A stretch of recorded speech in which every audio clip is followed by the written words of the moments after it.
جھوٹ کے بغیر کام نہیں چلتا. سبحان اللہ، یہ مسلمان کہتا ہے. سود کے بغیر کام نہیں چلتا. یہ مسلمان کے جب بول ہوں تو زمین آسمان کانپے نہ تو کیا کرے؟ الا لعنت اللہ علی الکاذبین. اللہ نے کہا غور سے سنو، جھوٹوں پہ اللہ کی لعنت. اور یہ سب تاجر کہتے ہیں جھوٹ کے بغیر کام نہیں چلتا.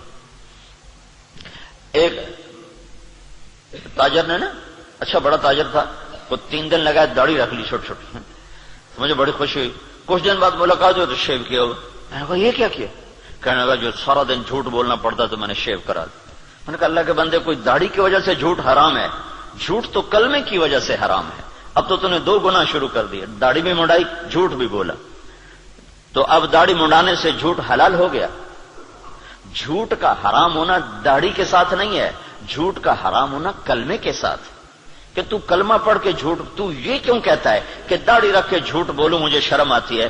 تو یہ کہ کلمہ پڑھ کے جھوٹ بولوں مجھے شرم آتی ہے. کلمہ پڑھنے کے بعد جھوٹ بولنا بے حیائی ہے نا کہ داڑھی رکھنے کے بعد. داڑھی تو سکھوں نے بھی رکھی ہوئی. یہ میرے اللہ کے نبی کا امر ہے، حکم ہے. یہ اور حکم ہے، وہ اور حکم ہے. ایک کی وجہ سے دوسرا چھوڑ دو، ایک کی وجہ سے دوسرا چھوڑ دو، یہ کہاں کی نادانی ہے؟ تو اس کو بات سمجھ میں اس نے پھر رکھ لی.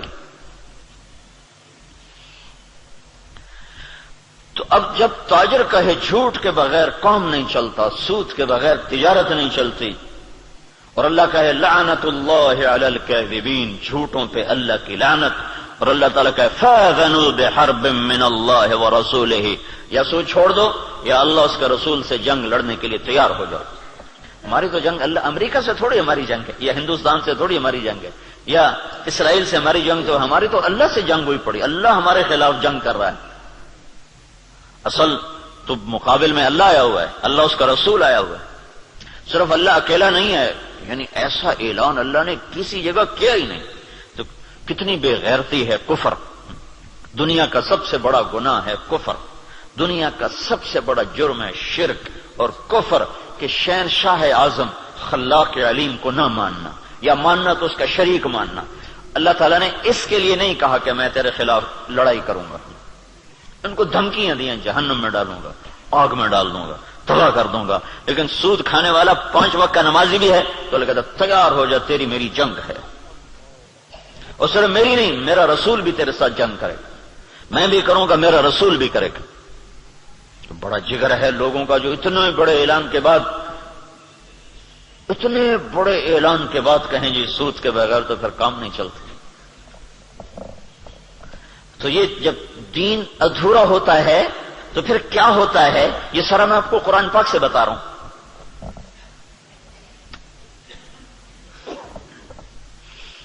ہائے ہائے میرے بھائیو، اگر اللہ کے رسول کی ہمیں پشت پناہی نہ ہوتی تو اللہ کی قسم ہم بندر خنزیر بن چکے ہوتے.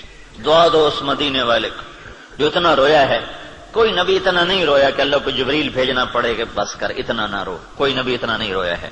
تو تمہارا نبی اتنا رویا ہے کہ 1 دفعہ نہیں سینکڑوں دفعہ جبریل آیا ہے، یا رسول اللہ، اللہ کہہ رہا ہے اتنا نہ رو. اور اس کو چھوڑو، قرآن کی گواہی سنو، قرآن کی جو قیامت تک پڑھا جائے گا، قیامت تک پڑھا جائے گا.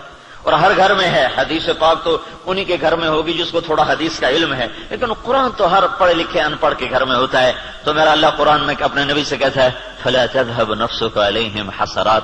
میرا نبی، یہ انسانوں کے لیے اتنا نہ رو کہ روتے روتے تو خود ختم ہو جائے. یہ اگر ان کے آنسو نہ ہوتے اور ان کی دعائیں نہ ہوتی اور ان کا رونا دھونا نہ ہوتا تو اللہ ہم پر بھی ایسے ہی رندہ چلاتا جیسے پہلی قوموں پہ رندہ چلا کہ بندر بنا دو، خنزیر بنا دو، پتھروں سے دبا دو، پانیوں سے بہا دو، ہواؤں سے اڑا دو. کر دیتا. اللہ کی ہم سے کیا رشتہ داری، کیا تعلق؟ ان اللہ لغنی عن العالمین. اللہ کا میں سب سے بے نیاز، سب سے غنی